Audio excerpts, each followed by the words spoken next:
What if the world around you is real, but your mind just stops believing it? I first saw this word derealization on some random Reddit thread.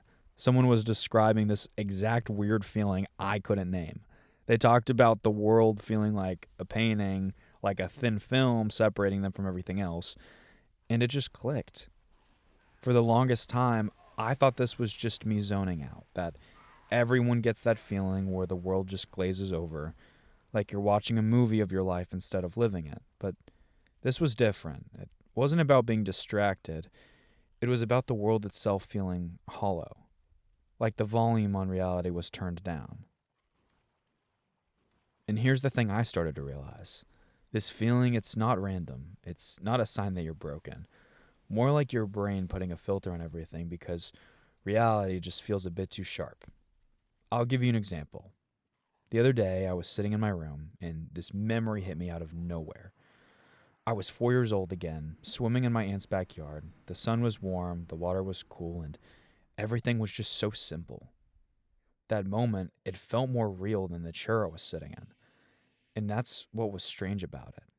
Your brain will hold on to these tiny random moments with perfect clarity, while the world right in front of you feels very thin and unconvincing.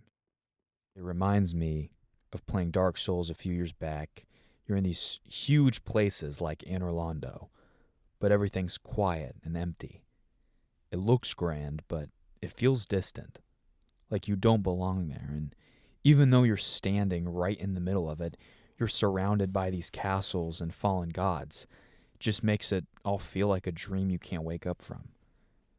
And the character you play is often hollow, losing their purpose, their memory, sense of self, and you keep pushing through. Not because you're sure of the goal, but because the act of moving forward is the only thing that feels solid.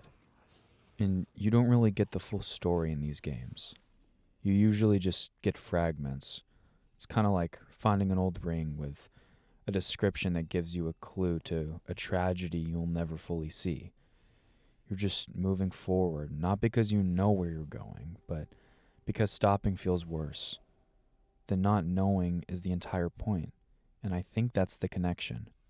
This feeling of derealization is your mind's way of giving you fragments. It's saying the current moment is too intense, so here's a filter. Here's a memory that feels safer than the present. A quote from Albert Camus came to mind while I was thinking about this. He said, "In the depths of the winter, I finally learned that there was in me an invincible summer." I keep turning that over in my head. The winter is that cold, distant feeling, the haze that separates you from life. But the invincible summer, that's the part of you that keeps going. The part that, even when the world feels fake, still gets up, still tries. That feeling, however small, is proof that you're still in there, underneath it all. So if you've ever looked at your own street and felt like it was a set stage, or listened to a friend talk and heard their voice like it was coming from another room, you're not going crazy. You're just on a part of the path where the fog is really thick. You can't see the road ahead, nor the road behind, but you're still walking. And maybe the point isn't to find a way to instantly clear the fog. Maybe the point is to trust that you're still moving. And that path beneath your feet, even if you can't see it, it's still there. And sometimes just putting one foot in front of the other is the most philosophical and most real thing you can do. The steps you're taking are enough. Anything is better than standing still in your own tracks. Maybe the point of all this is simply learning to keep walking, even when the path is unclear.